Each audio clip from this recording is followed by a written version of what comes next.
Good morning students. How are you? I hope you will be fine. चलिए आज हम हमारा थर्ड चैप्टर पढ़ते हैं। हमारा थर्ड चैप्टर है मैपिंग आवर अर्थ।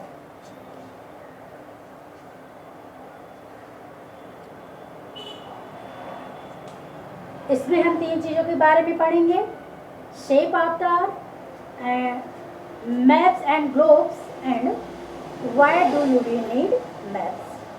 ठीक, चलिए स्टार्ट करते हैं। We have many pictures of the earth taken from the space which show us clearly how our earth looks like। यानी कि अंतरिक्ष से पृथ्वी की हमारे पास बहुत सी पिक्चर्स हैं जिसने यह बिल्कुल क्लियर कर दिया है कि हमारी पृथ्वी दिखने में कैसी है। It looks like a huge blue ball. हमारी जो पृथ्वी है वो एक बड़े से नीले बॉल के जैसे दिखाई देती है या लगती है। कैसे? Huge blue ball. Okay, since 3/4 of the earth is covered with water, the earth appears blue in color in the pictures of the earth taken from the space। क्योंकि जो मतलब अंतरिक्ष से जो पृथ्वी की जो पिक्चर ली गई है वहाँ से पृथ्वी को देखने पे ऐसा लगता है कि वो हमारी जो पृथ्वी है वो नीले रंग की दिखाई देती है। ऐसा इसलिए क्योंकि जो हमारी पृथ्वी है उसका 3/4 जो भाग है वो पूरा वाटर से यानी कि जल से भरा हुआ है। इस वजह से वह हमें नीली रंग की दिखाई देती है। That is why it is also called a blue planet। और ऐसा इसलिए उसे ब्लू प्लैनेट कहते हैं, यानी कि नीला ग्रह कहते हैं, ब्लू प्लैनेट।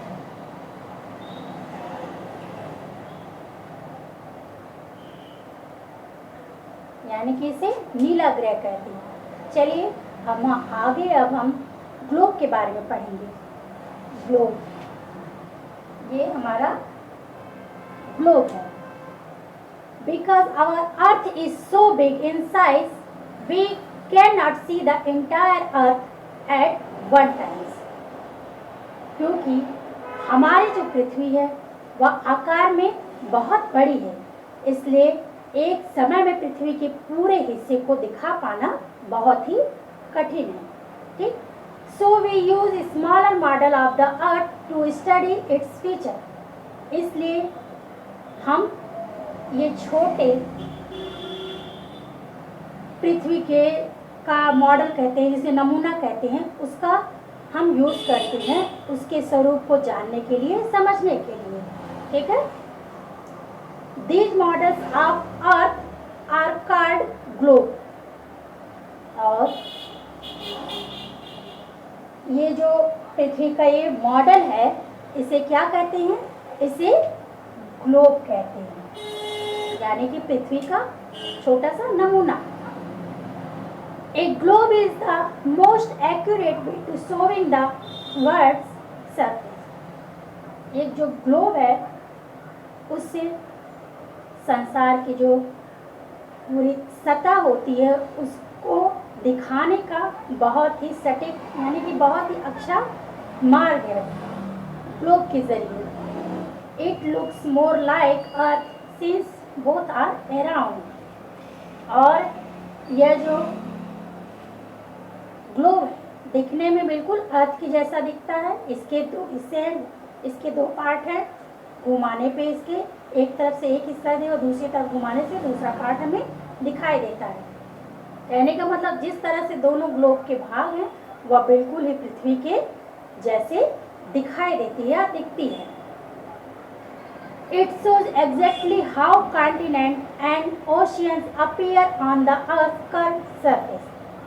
और इससे ग्लोब में हमें एग्जैक्टली ये भी पता चल जाता है कि कितने पृथ्वी पर कितने महाद्वीप हैं और कितने महासागर हैं, जिससे हमारी जो पृथ्वी की पूरी सतह है उसमें फैली हुई है।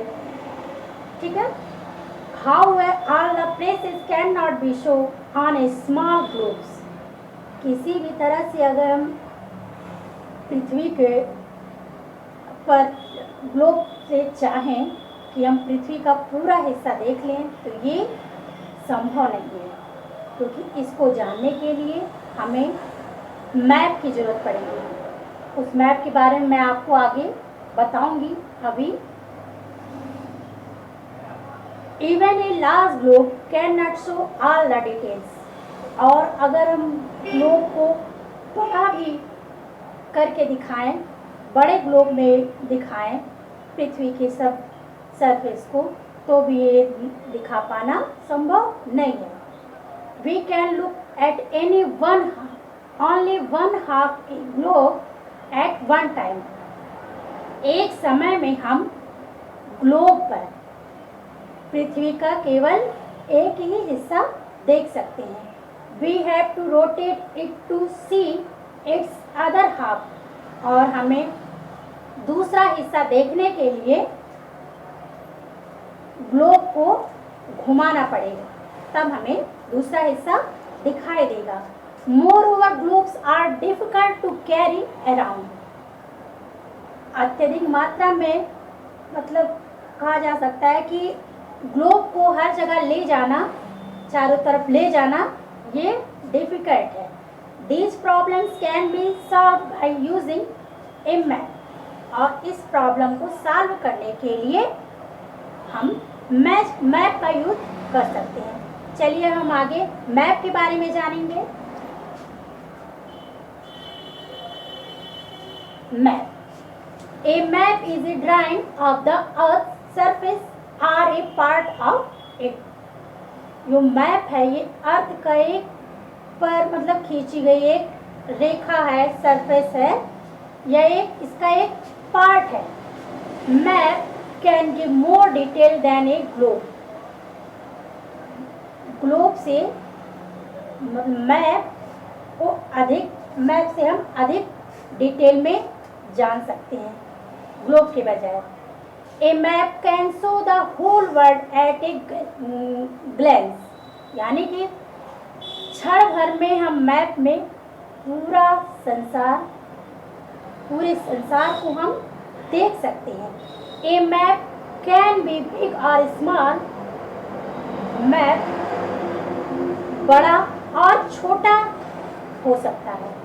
A book of maps is called Atlas. जो मैप की बुक होती है उसे क्या कहते हैं? उसे एटलस कहते हैं।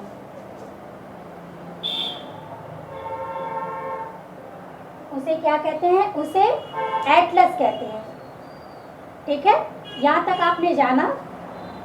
ठीक, चलिए और हम आगे भी जानते हैं। चलिए देखते हैं।